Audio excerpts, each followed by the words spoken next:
Hello students. तो मैंने आप लोगों को बताया था पिछले क्लास में संख्या संख्या की परिभाषा और संख्याओं का योग। तो उसमें तीन गो सूत्र था। सम संख्याओं का योग, विषम संख्याओं का योग और संख्याओं वाला सूत्र था, यानी संख्याओं का योग वाला सूत्र था।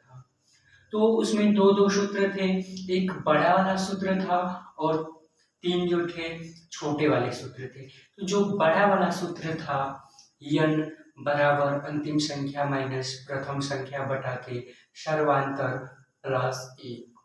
तो इससे संख्याओं की संख्या ज्ञात हो जाती थी। उसके बाद जब यन ज्ञात हो जाता था तो उसके बाद संख्याओं का योग ज्ञात करने वाला सूत्र का प्रयोग किया जाता था।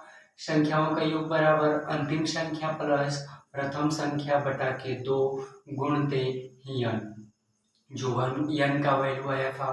तो ये तो बड़ा वाला सूत्र था। इस पे संख्याओं का योग, सम संख्याओं का योग, विषम संख्याओं का योग, ये तीनों लग जाता था। इस सूत्र से तीनों सवाल हल हो जाता था। और जो पहला सूत्र था संख्या वाला पहला सूत्र, यानी कि संख्याओं का योग वाला जो 60 वाला सूत्र था, यानी जो छोटा वाला था स्मॉल वाला, तो वो था यन कोष्टक में यन प्लस 1/2। ये था केवल क्रमागत संख्याओं के लिए। ये था केवल क्रमागत संख्याओं के लिए।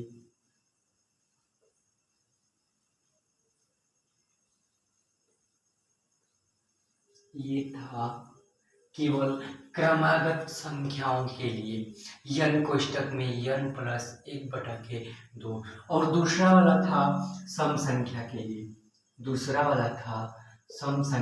लिए।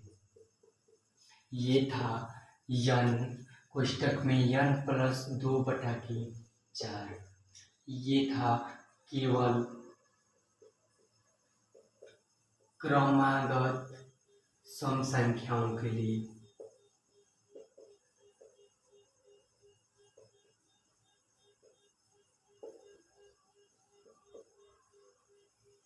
ये था केवल क्रमागत सम संख्याओं के लिए। और तीसरा जो था विषम संख्या का,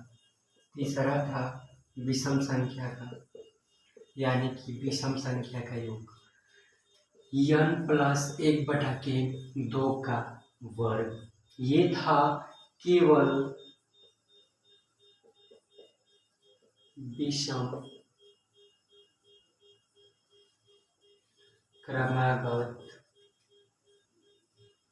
विषम क्रमागत संख्याओं का योग।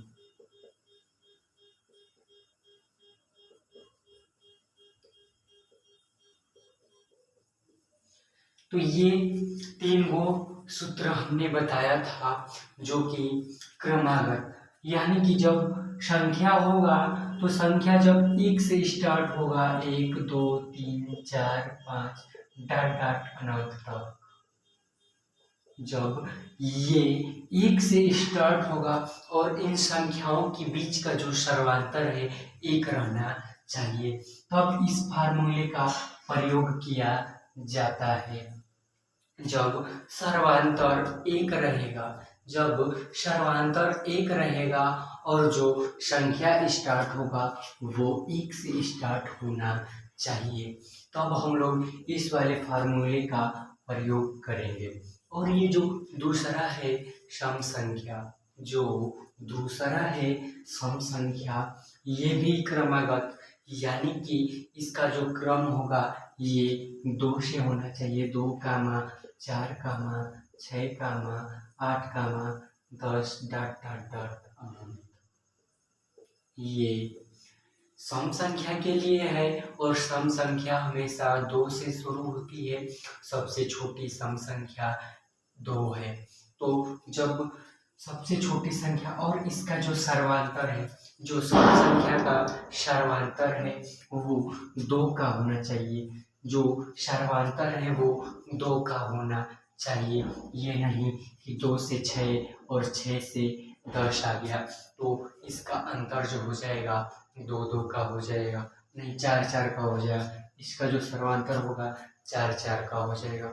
और ये वाला जो सूत्र है, इस वाले फार्मूला जो है विषम संख्या वाला, तो ये वाला फार्मूला केवल 1, 3, 5, 7, 9, 11 डॉट डॉट डॉट अनंत तक, ये वाला फार्मूला जब 1 से पूछेगा, जब संख्याओं का जो योग है वो 1 से पूछेगा, यानी कि संख्याओं के बीच का जो अंतर है 2-2 का रहना चाहिए, 2-2 का रहना चाहिए, और ये जो स्टार्ट होगा इसका स्टार्टिंग पॉइंट जो होना चाहिए वो 1 से होना चाहिए। ये नहीं कि 9, 11, 13, 15, ये भी विषम संख्या है, लेकिन जब 1 से स्टार्ट होगा तब इस वाले सूत्र का प्रयोग किया जाएगा।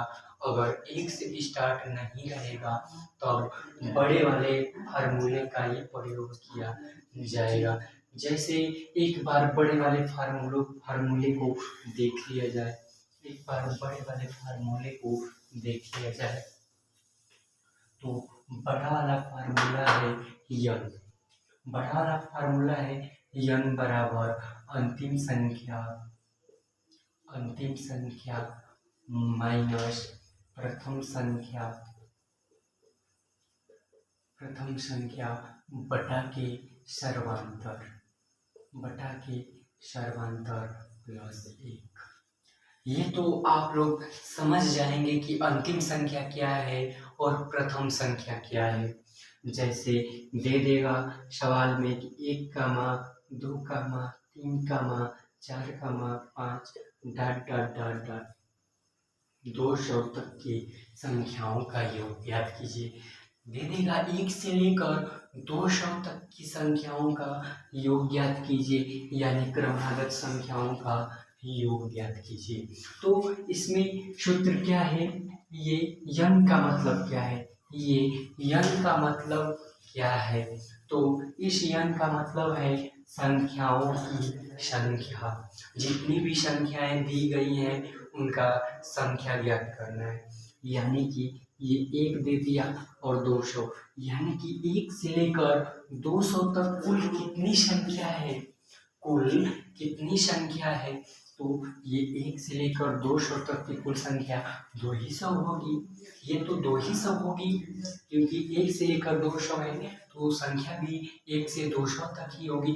अगर पूछ दे कि यहाँ से 4 को 1 से 4 हटा दे और पूछ 5 से 200 तक की संख्या बताइए, तब 200 में 4 घटा देंगे तो 196 तो हो जाएगा। और ऐसा जब डिफिकल्ट आ जाएगा, इससे भी डिफिकल्ट आ जाएगा, दे देगा 11 से लेकर 31 या कोई दूसरा संख्या दे दे तो बहुत टाइम लगता है या गलत भी आ सकता है, घटाने में दिक्कत भी हो सकता है। तो इसके लिए फार्मूला है यन बराबर, यन क्या है, यन यही है कि 1 से लेकर जो 200 है उसके बीच में कुल संख्या है तो कितनी संख्या है तो कुल कितनी संख्या है, तो अंतिम संख्या वही निकालेंगे।